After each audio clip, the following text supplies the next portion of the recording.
दिवसाची सुरुवात अशी बरोबर मी कामानिमित्त नेहमी खेडेगावामध्ये जायचो. माझं आरोग्याविषयी काम असायचं आणि एका संस्थेमध्ये मी काम करत होतो आणि त्या ठिकाणी अ, ती सर्व खेडेगावं जंगलाच्या परिसरामध्ये वसलेली होती आणि अतिशय सुंदर त्या ठिकाणी सौंदर्य होतं. विशेषतः पावसाळ्यामध्ये जास्त सौंदर्य बघायला मिळायचं. की पाऊस पडलेला असायचा, पाणी रस्त्यावरून वाहत असायचं, डोंगरावरून धबधबे अ, पडत आहेत आणि इतकं सुंदर ते अ, दृश्य असायचं. काही महिन्यानंतर, पावसाच्या काही महिन्यानंतर त्या ठिकाणी डोंगरावर आणि दऱ्यांमध्ये सपाट भागावर रानटी अशी लहान लहान फुलं उमलायची आणि ती अगदी फुलांचा गालिचा असल्यासारखं ते वाटायचं आणि इतकं सुंदर त्या ठिकाणी वाटायचं.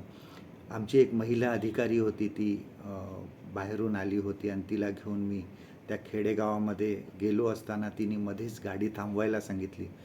बाहेर आली आणि तिने अनेक फोटो काढले आणि मला येऊन सांगितलं, मी स्वित्झर्लंडला गेले होते, परंतु त्या ठिकाणचं सौंदर्य आणि हे सौंदर्य सारखंच आहे आणि इतकं सुंदर या ठिकाणी मला वाटत आहे.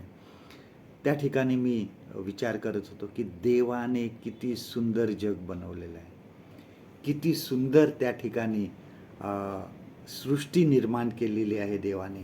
आणि उत्पत्तीमध्ये बघा, आपण वाचतो की ज्यावेळेस देवाने जग बनवलं, वचन असं सांगतात, त्याने पाहिले की हे चांगले आहे. बघा, प्रभू येशू ख्रिस्ताने सुद्धा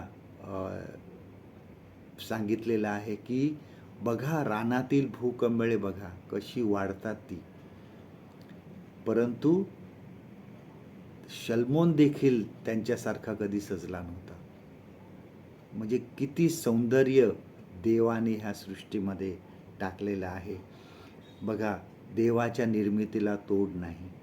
आपण ते इंग्लिशमध्ये एक गाणं आहे बघा, हाऊ ग्रेट दाव आर्ट.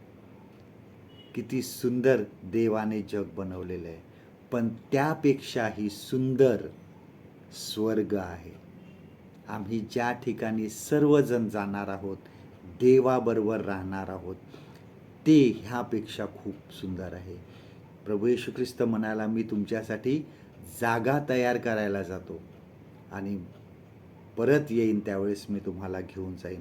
पण त्यासाठी प्रभू येशू ख्रिस्तावर विश्वास ठेवणं हे गरजेचं आहे आणि त्याच्या तारणाच्या योजनेवर विश्वास ठेवा आणि स्वर्गामध्ये प्रवेश करा.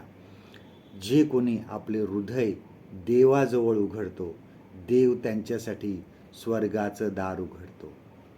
आजचं देवाचं वचन आपल्यासाठी हे आहे, मत्ती शुभवर्तमान ह्याचा 6वा अध्याय. आणि बघा, आपण थोडी थोडी त्याच्यातली वचनं वाचूया 28 ते 33 मध्ये. बघा आपल्याला काय करायचं आहे. सृष्टी आहेच, पण त्याबरोबर आपल्याला काय करायचं आहे बघा.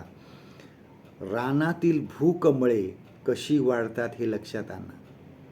ती कष्ट करीत नाही व कातीत नाही, तरी मी तुम्हास सांगतो, शल्मोन देखील आपल्या सर्व वैभवात त्यातल्या एकासारखाही सजला नव्हता. बघा, किती देव सृष्टी त्यांनी चांगली बनवली. पुढचं वचन हे आहे की जे रानातले गवत आज आहे व उद्या भट्टीत पडते, त्याला जर देव असा पोशाख घालतो, तो अहो अल्पविश्वासी, तो विशेष करून तुम्हास पोशाख घालणार नाही काय?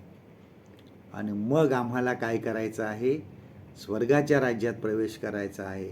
तर 33वं वचन बघा, तर तुम्ही प्रथम त्याचे राज्य व त्याची धार्मिकता मिळवण्याची खटपट करा. Matthew chapter 6 and verse 28 to 33. परमेश्वर करो आजचा दिवस तुमचा आशीर्वादित करो.